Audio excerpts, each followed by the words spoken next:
सूरज पाटिल नाम था उसका। सूरज और मैं बचपन से एक दूसरे के साथ थे। दोस्त कम भाई ज्यादा था वो मेरा। 10वीं कक्षा के बाद हम दोनों ने लातूर के एक प्रतिष्ठित कॉलेज में प्रवेश लिया। हमारे लिए लातूर शहर अनजान था, पर कुछ ही दिनों में हम उस शहर का चप्पा चप्पा जान गए, क्योंकि सूरज और मैं दिन भर शहर में बाइक पर घुमा करते थे। पर एक दिन वही रोज रोज शहर में घूमकर हम बहुत ज्यादा बोर हो चुके थे, इसलिए एक रात हमने लॉन्ग ड्राइव पर जाने का फैसला किया। भाई चल, कामे गांव के जंगल में लॉन्ग ड्राइव पर चलते हैं। सुना है उस जंगल का रास्ता मक्खन की तरह मुलायम है। हम कामे गांव के जंगल की तरफ कभी नहीं गए थे, पर हमने सिर्फ इतना सुना था कि कामे गांव का जंगल सिर्फ नाम का जंगल है, क्योंकि वहाँ हरे भरे पेड़ों के सिवाय कुछ नहीं था। क्योंकि उस जंगल में जो भी जंगली जानवर थे वो शिकार के कारण खत्म हो चुके थे, इसलिए रात में लॉन्ग ड्राइव पर जाने के लिए वो जंगल एकदम सेफ था। और ऊपर से उस रात पूर्णमासी की रात थी, मौसम भी अच्छा था, इसलिए मैं सूरज के साथ कामे गांव जंगल में जाने के लिए राजी हो गया। रात के 11 बजे हम कामे गांव के जंगल में दाखिल हो गए। हमने जैसे सुना था वैसे ही जंगल का रास्ता एकदम मक्खन की तरह मुलायम था। हमारी बाइक हवा से बातें करने लगी थी। वाकई बहुत मजा आ रहा था, पर मुझे इस बात की हैरानी हो रही थी कि हम जंगल के इतने अंदर दाखिल हो चुके थे, पर तब भी हमें रास्ते में एक भी गाड़ी दिखाई ना दी थी। जंगल का पूरा रास्ता सुनसान पड़ा हुआ था। तभी रास्ते में हमें एक पुल दिखाई दिया। सूरज ने उस पुल के बीचों बीच बाइक रोक दी। वो अंग्रेजों द्वारा नदी के ऊपर बनाया गया 100-200 साल पुराना ब्रिज था। पुल के बाजू में एक बड़ा सा बोर्ड लगा हुआ था और उस पर लिखा था सेंट जॉर्ज ब्रिज। हम दोनों पुल पर गए और खड़े हो गए। पुल के नीचे से नदी बह रही थी। पुल से कोमल हवा बह रही थी।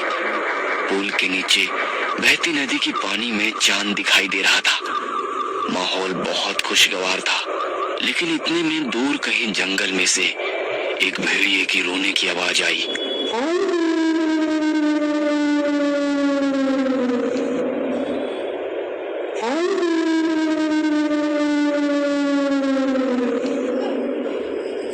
पुल के ऊपर से बहने वाली हवा अचानक से रुक गई। नदी का पानी अचानक से रुक गया। चांद एक काले बादल के पीछे गायब हो गया। तभी हमारे सर के ऊपर से एक टिटहरी भयंकर आवाज में चीखती हुई मंडराने लगी, मानो वो हमसे कह रही थी कि यहाँ से जल्दी से भाग जाओ।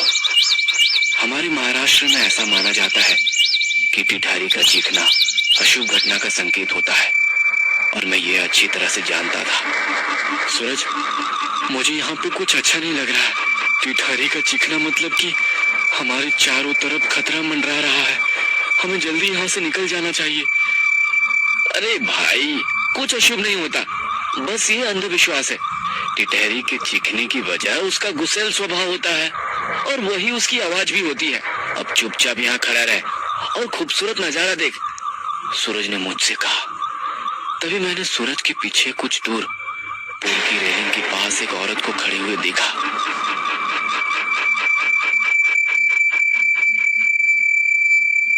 दूर से तो वो दिखने में सुंदर लग रही थी,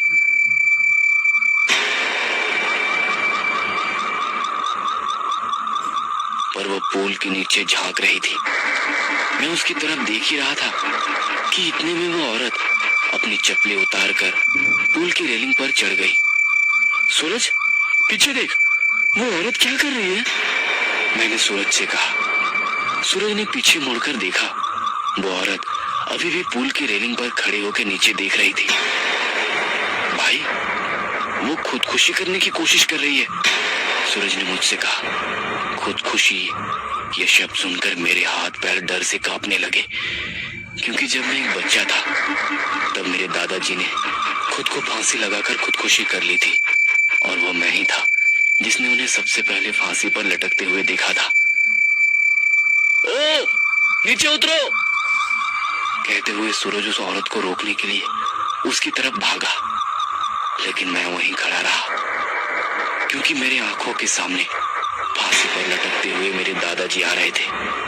उनकी बाहर निकली हुई आंखें और मुंह में से बाहर निकली हुई जीभ और फांसी पे हवा की वजह से झूलती हुई उनकी लाश, वह सब मेरे आंखों के सामने आ रहा था। ओ चाची, नीचे उतरो! सूरज और जोर से चिल्लाया। सूरज की आवाज सुनकर मैं अपने होश में आया। सूरज उस औरत के बहुत ही करीब जा पहुंचा था, पर तभी वो औरत नदी में कूद गई। तब तक मैं दौड़ते हुए सूरज के पास जा पहुंचा। वो औरत हमारे आंखों के सामने नदी में डूब रही थी और चीख रही थी, वाचवा मला कोणीतरी वाचवा, वाचवा मला कोणीतरी। मतलब बचाओ, मुझे कोई बचाओ। पर हम सिर्फ उसे डूबते हुए देख रहे थे, क्योंकि हम दोनों बहुत ज्यादा डर गए थे। वाचवा, ये पुरानो मला वाचवा। वो औरत डूबते हुए हमारी तरफ देखकर चीखने लगी और मदद के लिए गुहार लगाई। उसकी दर्द भरी चीखें सुनकर मेरे तो रोंगटे खड़े हो गए थे। पर तभी सूरज ने उसका टी शर्ट उतारकर मेरे मुंह पर दे मारा और पूल की रेलिंग पर चढ़ गया। रुक जा सूरज, मैं तुम्हें नदी में कूदने नहीं दूंगा। मैंने उसका हाथ पकड़कर उसे रोका। मुझे छोड़, मैं उस औरत को ऐसे मरने के लिए नहीं छोड़ सकता, उसने मुझसे कहा और मेरे हाथ से अपना हाथ छुड़ाकर वो भी नदी में कूद गया। सूरज नदी में कूदते ही उसने अपने आसपास देखा, पर उसे वो औरत कहीं भी दिखाई नहीं दे रही थी।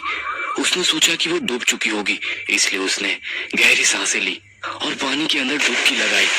कुछ देर बाद वो नदी की सतह पर आया। मिली क्या? मैंने चिल्लाकर उसे पूछा। नहीं!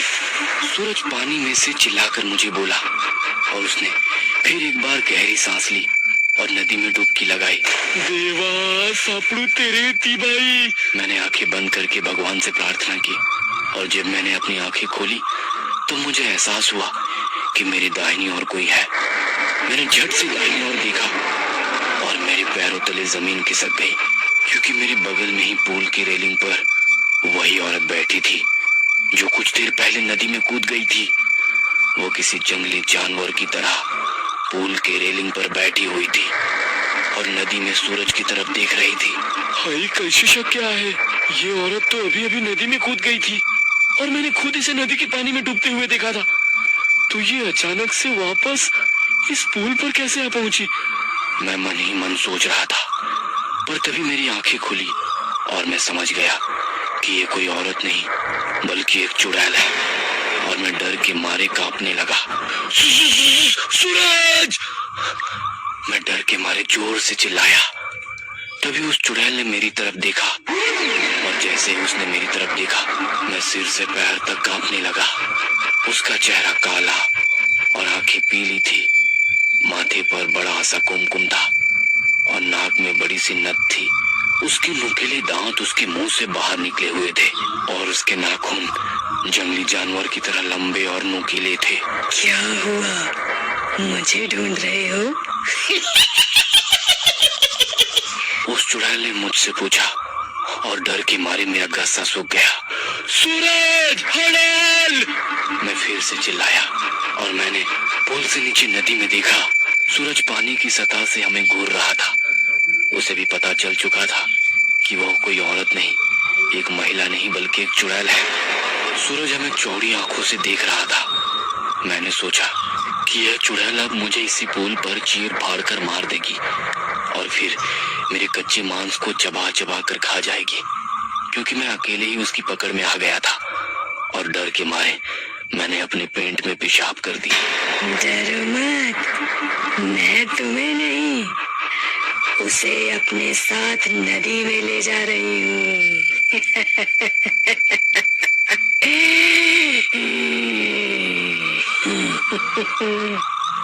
उसने मुझे नदी में तैरते सूरज की ओर इशारा करते हुए कहा। जब मैंने ये सुना तो मेरा दिल डर से दहल उठा। वो पानी में सूरज को अपने साथ ले जा रही थी।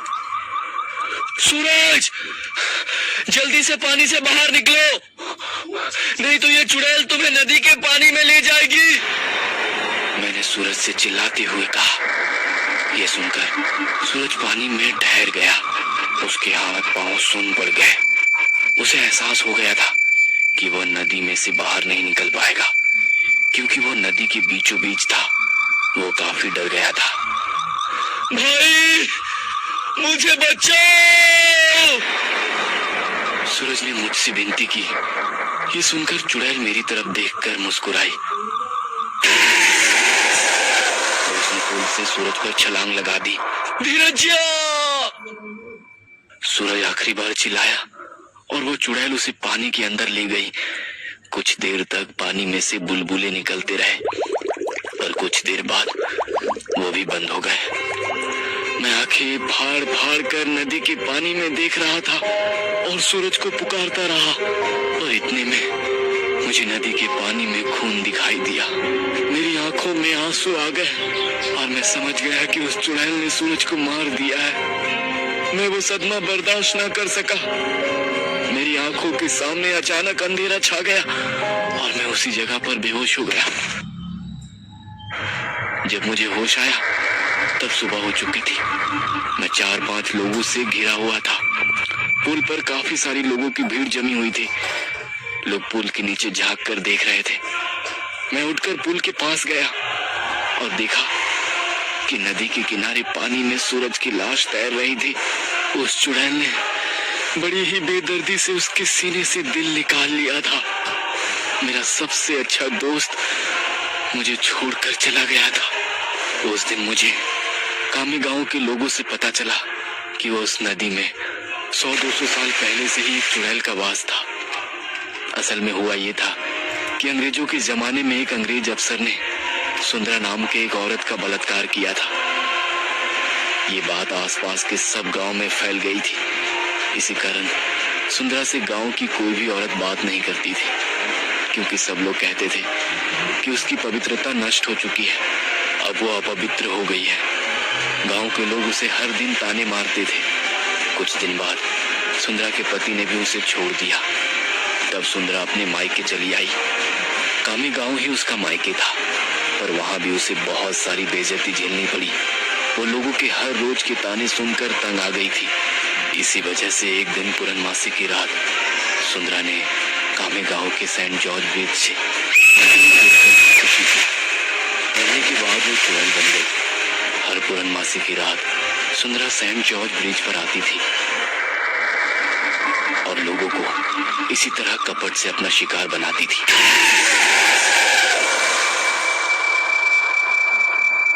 जब आसपास के गांव में ये खबर फैल गई कि कामे गांव के सेंट जॉर्ज ब्रिज पर चुड़ैल का वास है, तो लोगों ने रात को सेंट जॉर्ज ब्रिज की तरफ जाना छोड़ दिया। पर जिन लोगों को ये मालूम नहीं था, वो सुंदरा का शिकार हो गए। कामे गांव के कुछ बुजुर्ग लोग ये भी कहते हैं